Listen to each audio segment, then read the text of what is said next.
You'll never guess how much I got paid by being a blogger. Just kidding, you don't have to guess. I am here to tell you. This is my blogging income series where I share all of my income reports live for you guys to snoop into.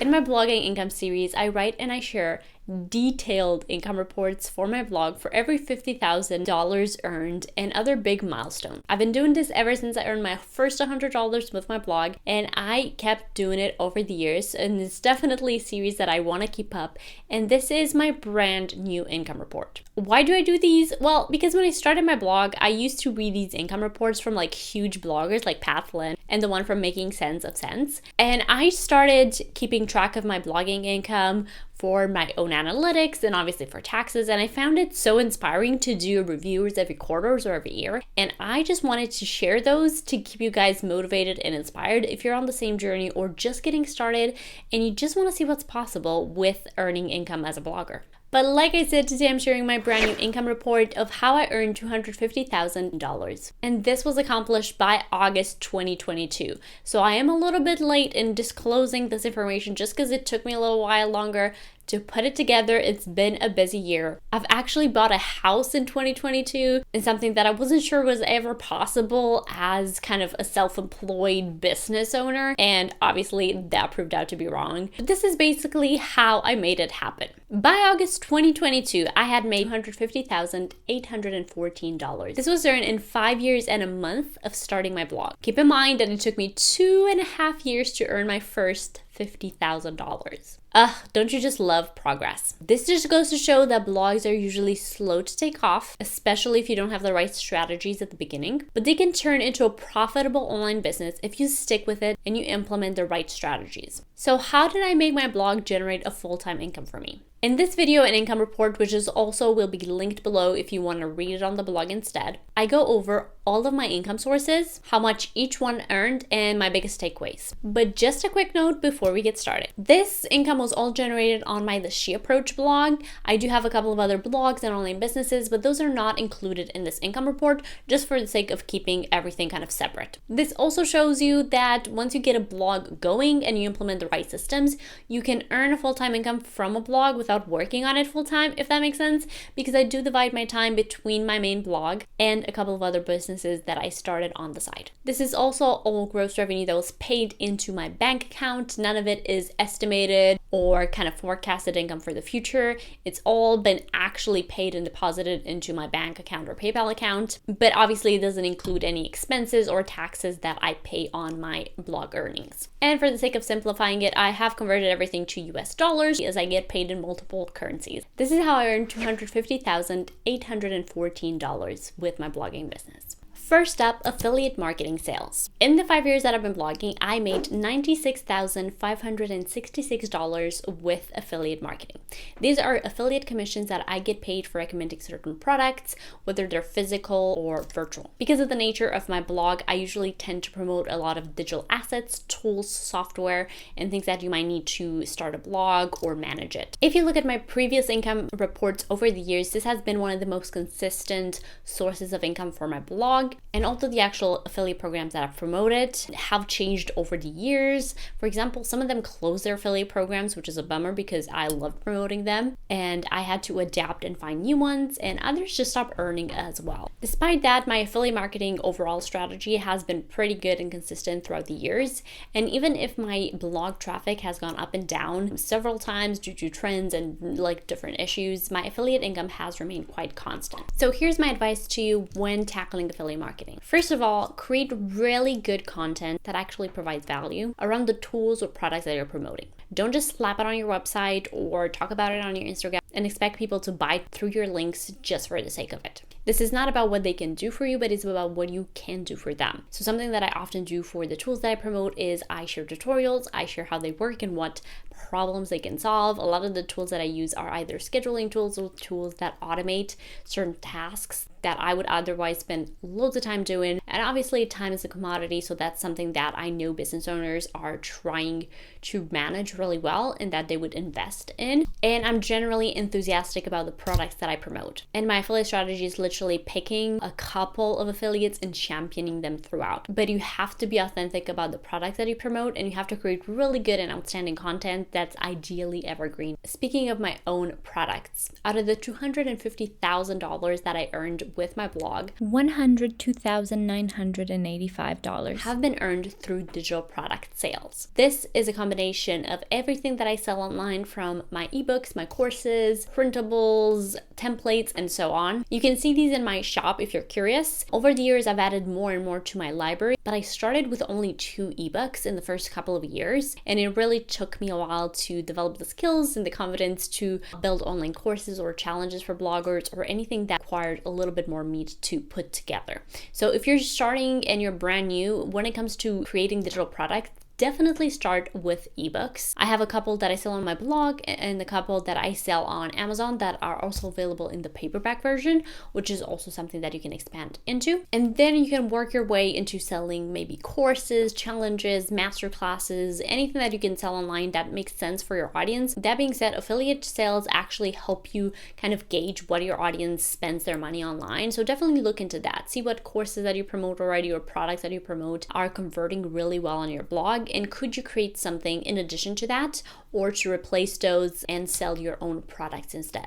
That's definitely something that I have done over the years, because as much as I put my hands up and I say I'm actually not an SEO expert, talk to this SEO expert if it comes to this, I do share courses where I've really felt like I've mastered a skill. So instead of sending people elsewhere when they come to read my blog or even look at my videos, I send them to my own products because I actually believe in them and I have seen my students get amazing results out of it. Also, super important when selling digital products online, and this is something that I see a lot of people kind of skid past, is having really good sales pages and sales processes. No matter how amazing your ebook or your product is, if you put together a really crappy sales page, nobody's gonna buy it. Nobody's gonna look past that, especially when it comes to buying digital products, because appearance is everything, and if they can't trust it, how are they gonna buy the full product from you? So when it comes to that, there are a couple of tools that you can use and that I have been using that I swear by, and they have definitely helped me convert really well when it comes to getting visitors and turning them into buyers. And those are an Elementor page builder. They have a free version, but the pro version does offer a couple of extra features and templates. And this is what I use to build all my sales pages. And then a sales processor like ThriveCart or Sendowl. ThriveCart is really awesome because it also allows you to host your courses. So I actually have my entire student community in there, and my courses are there, especially my video courses. But I did get started with Sendowl when I was new and only selling ebooks, and it was actually such an affordable way to get started. So if you're new and you're just looking to sell a couple of printables and templates here and there, definitely check out Sendowl. If not, and if you sell a couple of different things online, look into ThriveCart. Is a one-time lifetime fee and no more fees after that. That means no monthly fees, no transaction fees whatsoever. Whatever you sell, you keep the whole profit. So it's definitely a good investment. Next up are my coaching services. If you didn't know this already, I am a blogging strategist and coach, and I do offer one-on-one sessions for bloggers who want bespoke advice for their blogs and their blogging strategies. It's something that I'm super passionate about, and it really allows me to take something as confusing as the blogging world and tackle it with someone and answer all their questions and monitor their progress and just keep them accountable. My coaching services have earned me $42,950 over the years. I definitely started with really, really low prices, and that's something that I would recommend if you're just a little unsure, not to underprice yourself, but just to get in there, because it is definitely kind of nerve-wracking charging for your services or for your advice.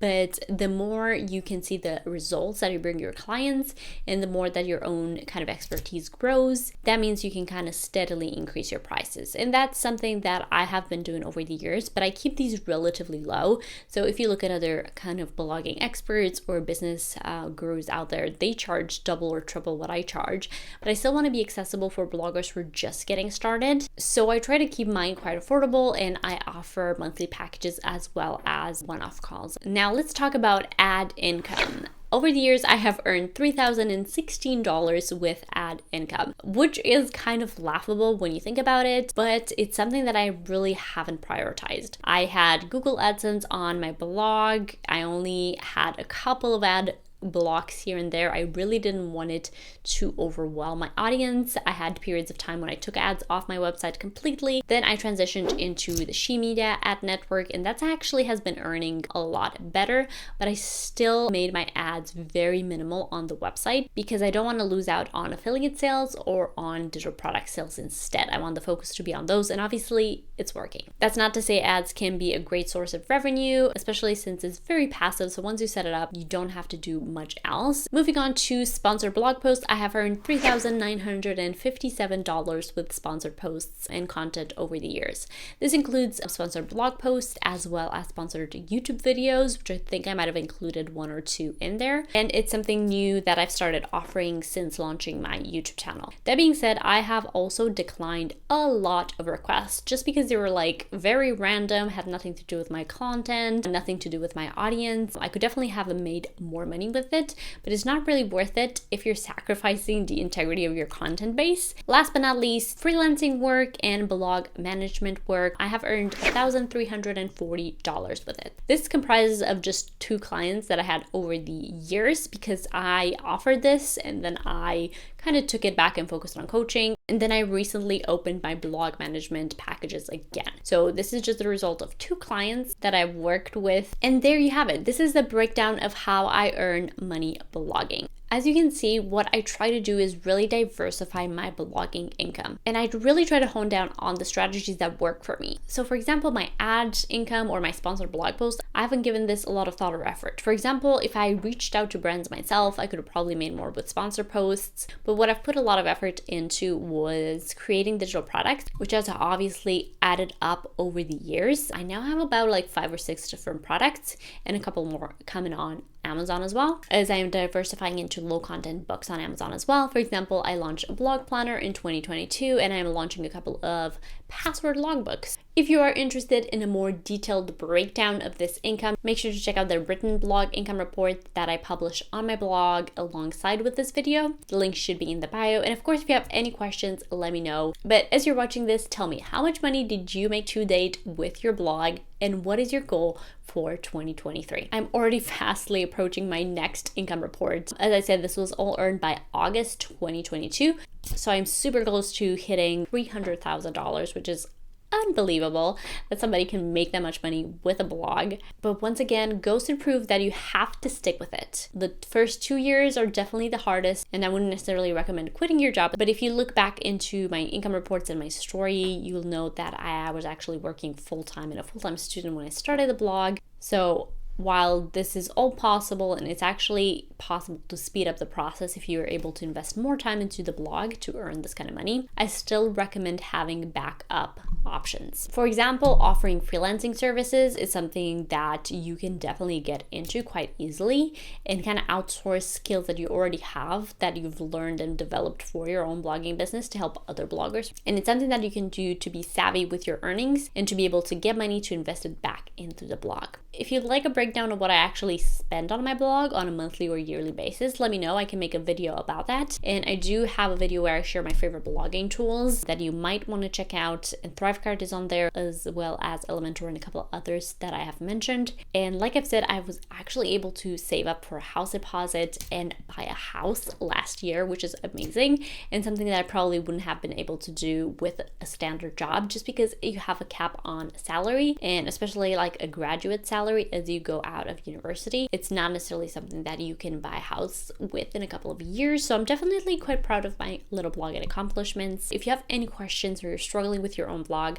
let me know in the comment section. Join my free Facebook group for bloggers and ask it in there, or just reach me over email. I would love to hear from you. All my details are down below. And if you enjoyed this video, give it a like and subscribe to not miss out on any further income reports.